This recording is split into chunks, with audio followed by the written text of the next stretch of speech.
Pagkatapos yung sa akin, ang date nung sa akin, 28, pina-LBC. Yan, pina-LBC. Pina-LBC. Talaga gusto nila talaga ipaalam sa akin na, huy, alam namin ang address mo. Eh, alam naman talaga na yung magiging, alam naman talaga yung address ko kasi nagtrabaho naman ako sa government. So, yun, alam talaga yung address ko. Ayan. See what will happen ka Eric. So, imbitado si ka Eric. Kaya lang, hindi pa niya na tanggap yung invitation. Paano niya nalaman na imbitado? Mayroong press release. The matter to the Supreme Court and to disabuse the mind of every Filipino because we respect the rule of law. 947 billion na lang. As compared to the DPWH budget na 900 billion, dinagdagan mo ng 288 billion. So 1.188 trillion. So kahit anong arithmetic pa o kahit anong mathematics, plus minus, hindi talaga ma-explain.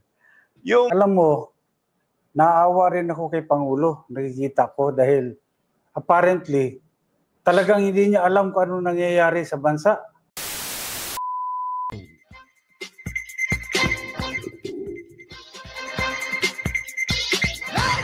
Yes. Good morning mga kasama. Nandito na naman si Kuya Goods nagbabalik. At syempre, kung hindi ka pa nakasubscribe sa ating channel, pa-subscribe na lang po at hit mo na rin yung bell para lagi kang updated sa ating mga video. Anong meron? Talaga ng mga nakakabilib yung balita ni Chikadora. Matapos pagtulungan si BP Sara, ito kung sino nakaupo ngayon, pinuprotesta na. At sa dulo ng ating video, merong mga usapin kapapasok lang kahapon sa programa ni Baste Duterte. Meron mga nilabas na video doon. Alamin nyo abangan nyo. Pero bago tayo magsimula, syempre, alamin din natin kung sino-sino ba talaga yung mga naimbitihan na vlogger para bukas, February 4. Abangan nyo yun, live. At ito ano kaya ang kakahinat na ng hearing na yan? Dahil itong mga nagmamagaling na naman, pati mga vlogger ay pinagdiskitahan na. Oo, alam nyo naman kasi, pag ang vlogger nakakita ng re-reaction sa kanila, dapat kasi hindi kasi kayo gumagawa ng ikagagalit ng taong bayan. Oo, sino ba ito? Kikilala nyo. Anong tawag dito? Tricycle? Yung mga tricycle na ito isang committee hearing. Tawag sa kanila tricycle. Diba? Abangan natin yan Papahayag yan dito mamaya kung sino-sino yung mga vlogger. Pero isang like, isang share, isang subscribe. Huwag gusto tayo dyan mga kasama at like yung video at share. Para naman maganda-ganda nakakalimot na kayo. Mukhang hindi nag-notify yung video natin Ito, ipasok mo na, Chikadora. Ano ba meron? Imbes na si VP Sara ang paginitan at patalsikin sa pwesto, mukhang si Bongbong Marcos pa raw ang mapapalayas sa palasyo. Matapos ang naging kontrobersyal na pagsisiwalat sa mga anomalya di umano sa 2025 budget na lantarang isinapubliko ng congressman na si Isidro Ungab, President BBM, pinoprotestang patalsikin sa pwesto. Ito nga raw ang problemang kakaharapin ng partido ni President Bongbong Marcos matapos hindi na lamang ang congressman na si Isidro Ungab ang lantarang inilabas ang mga ebidensya na tila pinaglololoko raw ng mga kongresista ang taong bayan matapos mabulgar sa publiko ang mga di umano'y blankong pahina sa BICAM Committee reports kung saan tila nilagyan na lamang ng mga bilyones na halaga at saka pinirmahan ng mga kongresista. Umani ng samot-saring reaksyon ang nasabing pagsisiwalat ni Congressman Isidro Ungab na siya namang sinang-ayunan ni former President Rodrigo Duterte. Ito lang may pasok ko lang. Akala nila kasi itong issue na to ay mawawalang saysay na lang. Kahit anong pagtatakip nila ng mga bagong issue nilang pakulo, di umano, wala ho silang mahihita sa mga pakulo nila. Pero andito pa rin to isang malaking kasalanan ito sa ginawa nila. Pero nyo, blanco, puro blanco. Tapos, pagdating ng enroll bill, at GAA, meron ng amount. Kaya, hinahanap dito sa dulo ng ating video, nagsalita muli sila Congressman Sid at Vic Rodriguez, Atty. Vic Rodriguez, patungkol nga dito. Tuloy natin to.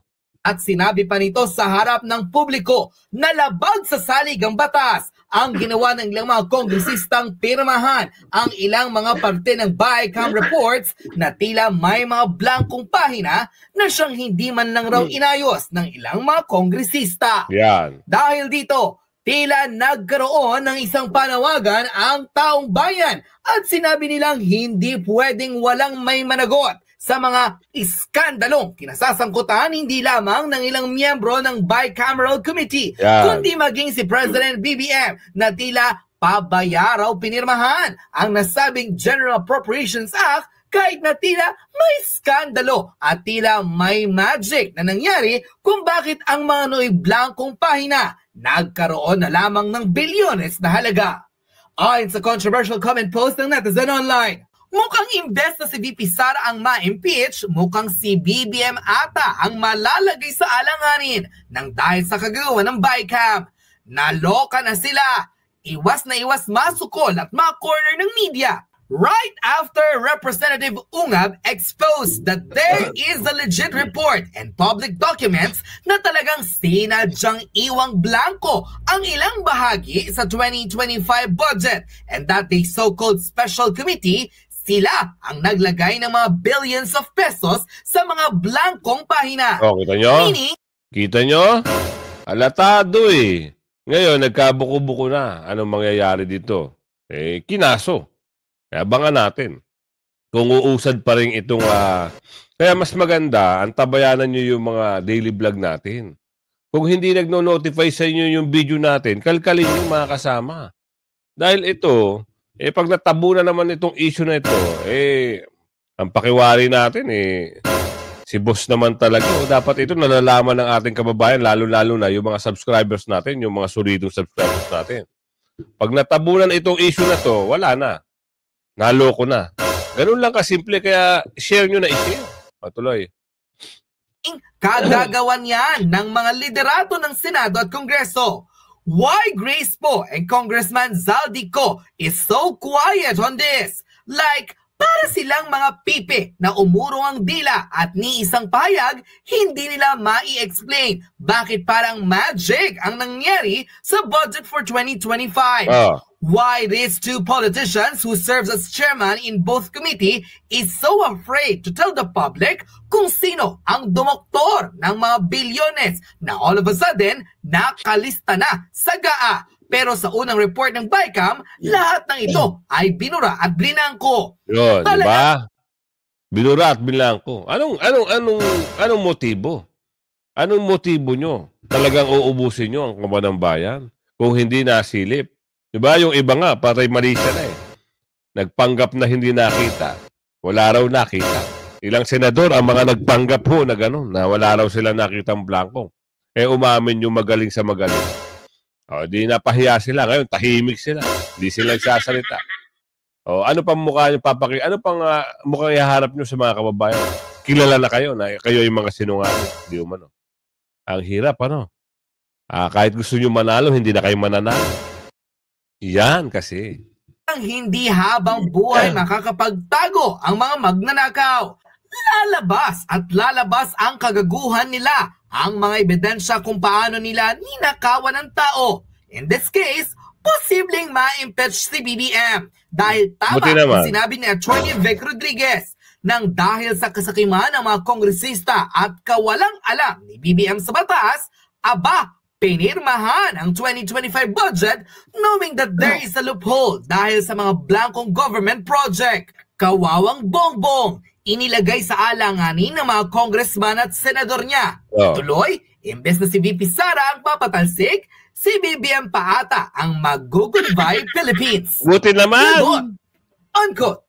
Panoorin ang mga matitinding revelasyon ng congressman at dating committee chairman ng appropriation na si Representative Isidro Ungab, kung saan walang itinira at isiniwalat ang lahat patungkol sa mga kontrobersyal na blankong pahina na inireport ng bicameral committee na tila matapos ang ilang mga deliberasyon, nagkaroon ng presyo at bilyones na halaga ang bigla-biglang proyekto ng mga nasa gobyerno. Yan. Maging ang veteran journalist na si Karina Sanchez ay nagulat sa mga matitindi at sunod-sunod na revelasyon ni Congressman Ungab. Yan. Panoorin ang full video. Mamaya, ibibigay ko sa inyo sa dulo ng ating video kung ano pa yung mga pag-uusap, ha? Yung mga pag-uusap. Dapat kasi, malaman nyo ito eh.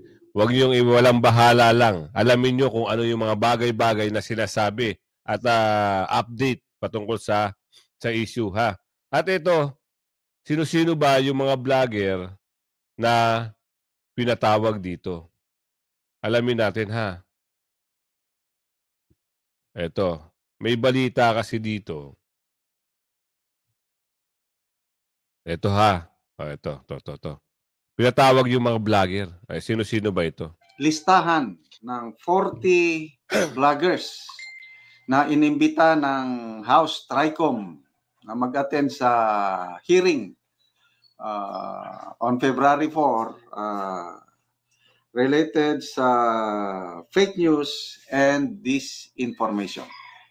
Ito, mayroong post si Eric Jeff Celes na kung saan initouch niya yung press release galing sa House of Representatives. So basahin ko itong post ni Eric, posted 59 minutes ago. Sabi niya, I am invited to the House of Tambaluslos, but I have not received my formal letter of invitation. Yan, but I will be there on February 4. Although I have a court hearing scheduled on the Teddy Casino case in the afternoon of said date. Let's see. Ito, ha. Ito ho yung atin bukas sa hearing, TRICOM, ha, yung sinasabi nilang bagong committee nila para alamin kung sino-sino daw yung nasasangkot dyan sa mga pogo-pogo. Pinupondohan daw po itong mga vlogger na ito para batikusin kung sino daw yung mga quadcom. Ayun ang sabi. Ayun ang pinangangalandakan nila. Hindi nila alam, nagre-reaction lang yung mga tao doon sa mga pinagsasabi nila sa hearing. Mantakin mo ba? O sige, sino ba ang hindi magre-react pag ikaw ay nagtanong ng hindi kaaya-aya? Pag ikaw ay nag-angas ng hindi kaaya-aya, yes or no lang? Yes or no lang? Sino ho ba hindi magre-react doon? Ngayon, pag nakapanood kayo ng mga ganyan, kung totoo at hindi totoo, eto, dalawa lang yan. Kung totoo yung mga sinasabi ng mga vlogger, wag ho kayong masaktan. Kayo ho ay isang public official. Wag ho kayong balat sibuyas, ha? Kung meron ho kayong nakikitang paninirang puri o below the belt, pwede ho kayong magsampa ng kaukulang kaso. Pero, kung kayo ay maninindigan para lang pabagsakin at busalan ang bibig para hindi na masira ang mga karir nyo sa politika, ay hindi ho pwede yan. Kayo ho ay pwedeng batikusin kahit sino man dahil kayo ay nanunungkulan sa gobyerno. Tama? Ha? Kaya wag ho kayong masyadong onion skin. Oo, kasi yung mga ganyan tao, ginagalis. Ito. Ganito na lang para mas maganda sa maganda. Ano ba ang kagustuhan nyo? Bakit kayo nagpatawag ng 40 na mga vlogger? Hindi pa natin alam kung meron kayong patawag na mga BBM vlogger. Ano ho ba ang nakikita nyo? Tama naman sinasabi ng ibang vlogger. Nagre-reaction lang sila. Pero, ito lang para sa akin. Kung ikaw ay reaction lang. Pero kung magmumura ka, mumurahin mo yung tao na wala namang ginagawa sa yung personal, yun ang foul. Hindi ko alam baka yung mga pinatawag nagkaroon ng boses na may pagmumura, below the belt na nga yun. O, ibang usapin na yon. So, hindi ko sa kinakampihan na itong mga bakulaw na ito. Pero mali pa rin talaga sila. Ganun lang kasimple yun. Tuloy. See what will happen, Ka Eric. So, imbitado si Ka Eric. Kaya lang, hindi pa niya na tanggap yung invitation. Paano niya nalaman na imbitado? Mayroong press release. Yan. Ang House. Basahin ko. Press release, February 2, 2025. House invites 40 social media personalities to hearing on fake news disinformation. At least 40 social media personalities have been invited as resource persons to the first hearing of the House TRICOM investigating the spread of fake news and disinformation in the country. The hearing is scheduled on Tuesday, February 4, will be conducted by the Committees on Public Order and Safety, Public Information and Communications Technology. Yan. Laguna Representative Dan Fernandez, who will preside over the hearing, stressed the hearings will examine how this information spreads online, its impact on public perception and national security, and the measures needed to combat it. Nako. Hindi ho yan. Ay mga nasa isip na lang nila yan kasi gusto nilang maghiganti. Dito sa mga vlogger na ito. Kasi nga yung karir nila, bagsak na ho. Wala ho naniniwala. Kaya nga sinasabi natin sa inyo mga kasama, mas matimbang na ho ang vlogger ngayon kaysa dito sa mga stream na to. Kaya na ho ang katotohanan. Kaya ito, napakarami hong nagpapatunay. At yung ating kababayan, hindi na daw nanonood dito sa mga stream na to. Bagkos dito sa social media, lalo na sa channel ng YouTube, yung mga vloggers ng YouTube, yan ay pinapanood ng ating kababayan. Lalo na sa overseas, Migrante, Luzon, Visayas, Mindanao. Shoutout po sa inyo. Salamat po sa panonood, Yan po ang mga balita ngayon. Maski ito si Joey, nagsalita na rin si Miss Joey. Siya ho ay papatawag din, Meron na husang sobre. Ano ba yung sobre niyong hawak, Miss Joey? Pagkatapos yung sa akin, ang date nung sa akin, 28, pina-LBC. Yan, pina-LBC. Pina-LBC. Talaga gusto nila talaga ipaalam sa akin na, huy, alam namin ang address mo. Alam naman talaga na yung alam naman talaga yung address ko kasi nagtrabaho naman ako sa government. So yun, alam talaga yung address ko. Ayan. Si J.M. Morales may invitation din sa Feb 4, Miss Joey. Oo nga. Hi! Ito si Old School Pinoy. Kita-kita tayo doon. Diyan ka na liwanag, sis. J.M.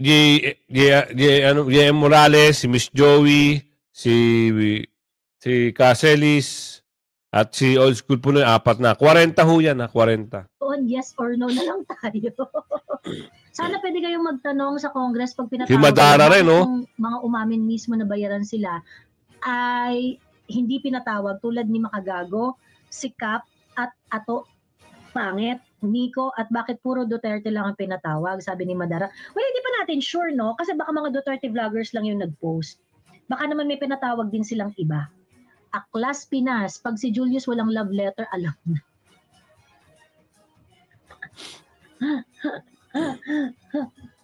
Wala talaga yun para magkaka-love letter, kakampi niya yan. Diba? Nga, kanino siya mas matapang? Mas matapang na banatan si Tambi? O mas matapang banatan ako? Pati si Sean Wayne na damay, di naman kalakihan yung sockman niya. Ano yan? Kasi, kinikriticize ni Sean Wayne heavily si Raffy Tulfo at saka si Erwin Tulfo. Yun. Pagkatapos nagko-collab yan sila Sean Wayne kasama si Attorney Libayan talking about the issues and the performance of the Tulfo brothers in the Congress. I think that's mainly the reason. Anong date po kayo? February Ay, yung date, yung January 28 yung letter. Ma'am, baka another diversion yan, TRICOM, para makalimutan ng vice cam. Correct. Kaya Tama. maganda rin pagkakataon to eh. Kasi parang, sinasabi Dito, hindi ko alam hindi ko alam kung anong mangyayari dito. Pero for sure ako dito may sasagot dito. Kasi matatapang itong mga vlogger na to eh. Merong boses na ibibigay dito. Baka madurog itong mga TRICOM na to. Kasi itong mga bakulaw, kung sila ay kaya nila na magsalita ng hindi kaaya-aya, what more itong mga vlogger na to. Diba? Ibabalik ng mga vlogger na pinatawag na to kung ano yung maginawa ng mga bakulaw. Sasabihin, magtatanong yung isa, taga Maynila. Yes or no lang. Kung hindi, ipapakontempt kita. Ipakontempt mo! Easy ka dyan, boy! Sama-sama kami dito 40. Saan mo kami ipapatulugin? Ganun katapang yung mga vlogger na yan. Lalo na ito si Miss Joey. Grabe katapang na to. Ayan, diba? Tinub na tayo, sorry Tapos, sino pa yung mga pinatawag? Si Ka Eric. Alam nyo naman si Ka Eric pag nagsalita din yan, diba? Sino ba yung sinagot niyan dati? What's so, sabi na ni Ka Eric dati? What's so, basta nakalimutan ko na eh. Sino pa ba? Old school Pinoy. Yung ibang malulupit, wala eh. Yun ang inaabangan ko, yung talagang, yung mga, ewan ko si Bisdak yan. May sasagutin niya si Bisdak.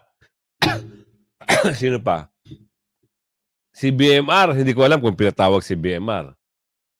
Sino pa ba? Si Pambansang Loyal, hindi ko alam kung pinatawag. Basta marami. Si Maharlika, kaso nga lang, siyempre hindi naman makakapunta si Miss Maharlika eh. Ganun, katindi ang usapin ngayon dito. Ito na, yung inaabang natin video.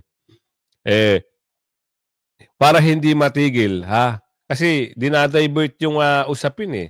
Kita nyo, ang usapin ay bycam, pinasukan ng mga, pinatawag yung mga vlogger. Kala nila, mamamatay yung issue dito sa bycam. Ito pa rin. Panoorin natin Magandang gabi, Kongsid. Magandang gabi, Speaker Bebot. At magandang gabi ho sa lahat ng taga-subaybay at sumusuporta sa Bastard Dabawenyo. Yan, thank you very much. Attorney Rick, welcome back. Kong Bebot and Kong Sid. It's a reunion na naman natin dito. And marami tayong gustong pag-usapan. But naalala ko lang, since I mentioned Maisog, actually, we just celebrated, 1 year ng Maisog natin, January 28. Correct, nagsimula ang ating panawagan ng transparency and accountability. Isang taon na. And patuloy pa din na pinag-uusapan at patuloy pa din tayong nagsasalita hinggil sa mga issue sa ating bayan ngayon. At isa na nga dito, Attorney Vic and Kong, itong budget pa din natin.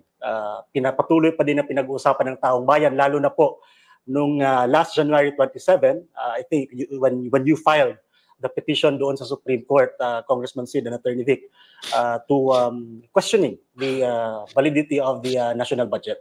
Although during the last episode, si Congressman Sid was able to give us an overview. Now, since you're here, Attorney Vic, please to remind our fellow Filipinos, why did we take such moves, or bakit tayo narating ngayon sa Supreme Court? Kagaya ng nasabi mo, Harvey, tuloy-tuloy yung ating panawagan, humihiling ng transparency and accountability. At napaliwanag na rin ito ni Kong Sid nung huli ninyong episode. At hindi lamang yung mga blankong amount na consisting of 21 line items and 13 pages ang blanko na nagiging sentro ng ating petisyon. Nandun din, wag nating kakalimutan yung issue ng pagbibigay ng zero budget sa PhilHealth, because that involves a question of constitutionality. As pointed out by Congressman Sid in your last episode, I believe, malinaw kasing paglabag yun sa ating saligang batas, Kong Sid, that all money collected on taxes levied for special purpose shall be treated as a special fund and shall be used only for that specific and special purpose. I think that's Article 6, Section 29 of the Constitution. So hindi mo pwedeng bigyang zero funding ang PhilHealth dahil merong nakalaang pondo dyan. At a simple reading of the Constitution will lead anyone who understands the working of proper government with transparency and accountability That is a clear violation of the Constitution. That's number one. Second, nabalangkas na rin ni Kong Sid yung higit na malaking budget na ibinigay sa public works over the Department of Education.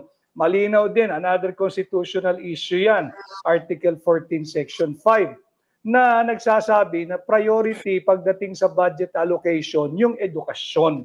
At as pointed out by Kong Sid doon sa inyong huling pagbalangkas, higit na malaki yung budget ng public works. That is another ground why we instituted this action questioning the constitutionality of the 2025 budget. And of course, yung deviation din sa NEP, hindi pwedeng hijackin ng Bicameral Conference Committee yung panukalang budget ng tanggapan ng Pangulo base sa NEP. And I have to keep on mentioning the guru because he was the former chairperson of the Committee on Appropriation. Nabalangkas na rin yan.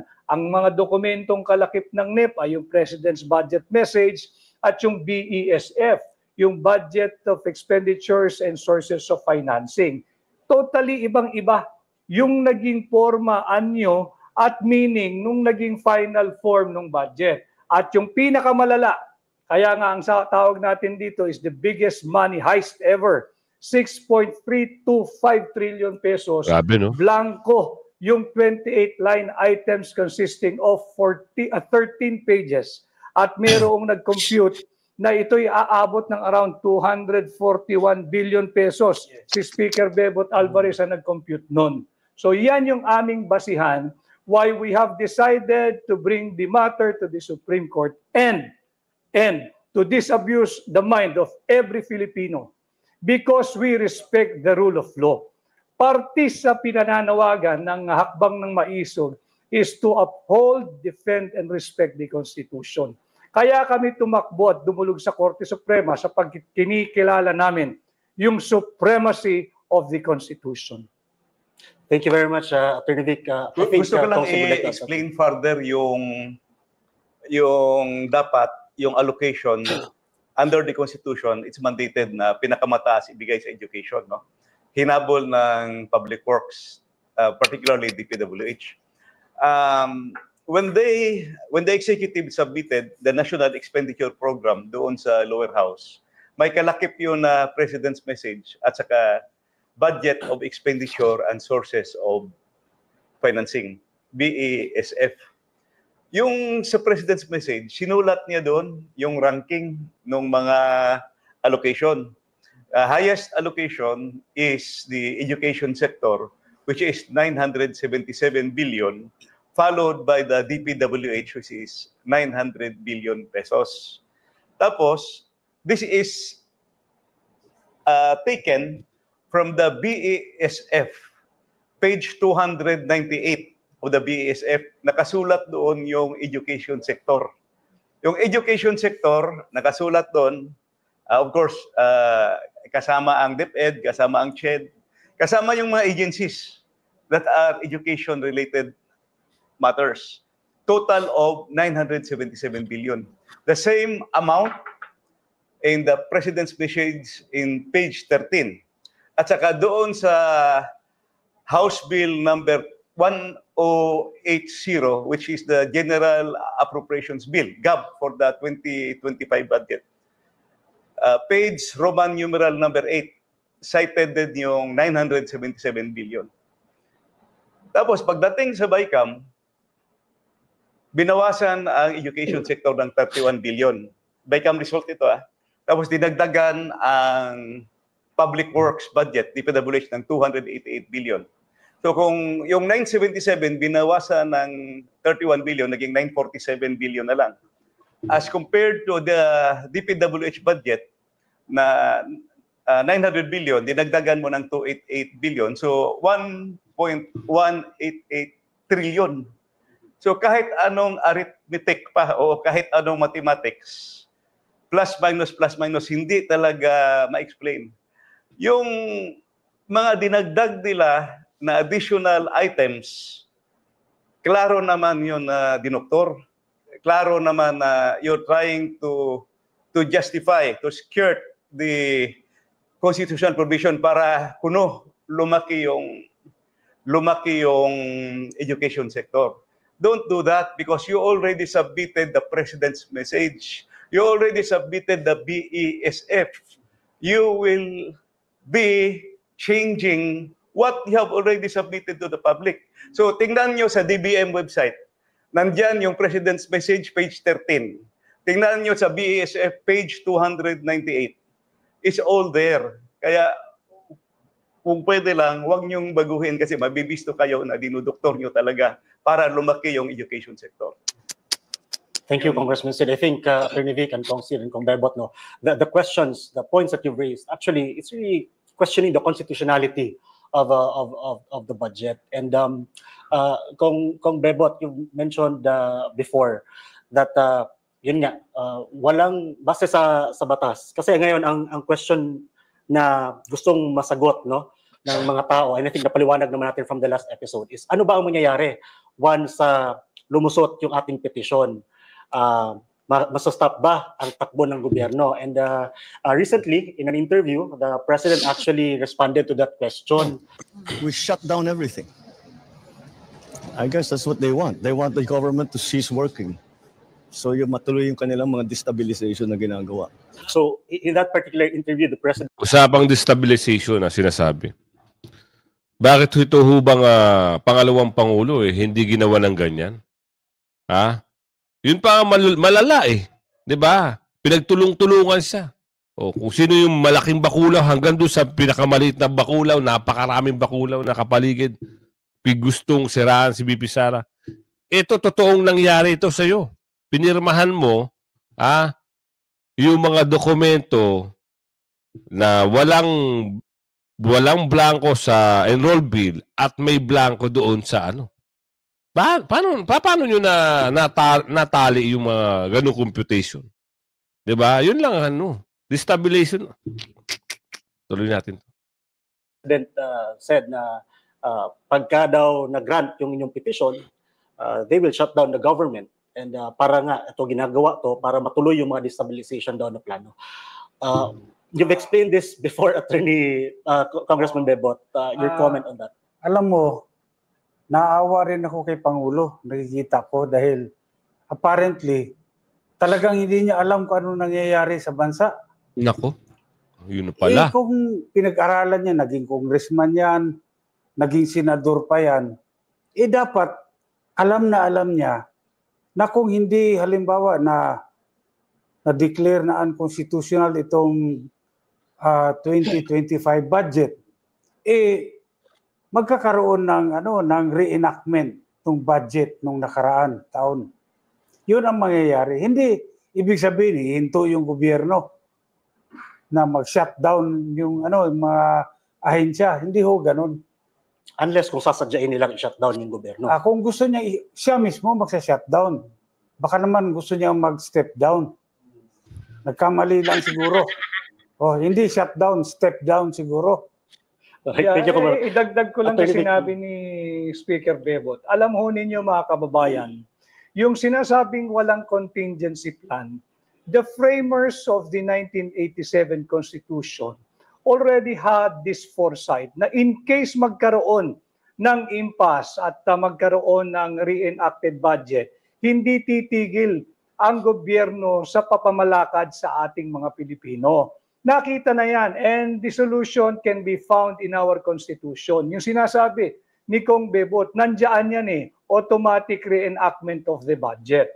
So even if any administration will have no contingency plan, our Constitution already provided for a remedy in the event mangyari yung wala namang may gusto nito When we filed it, not even Kong Sid, yung mga kasamahan nating mga batikang abogado. Kaya lang, hindi mo naman pwedeng palagpasin itong talagang napakalaking kamalian at pagsasalaula sa ating saligang batas. Yun ang ating ginagawa. Tinutuwid natin yung mali ng mga mangbabatas na nagpasa ng isang blankong bicameral conference committee. And we were surprised. I and Kong Sid, we were discussing, pati si Kong Bebot, we were surprised really.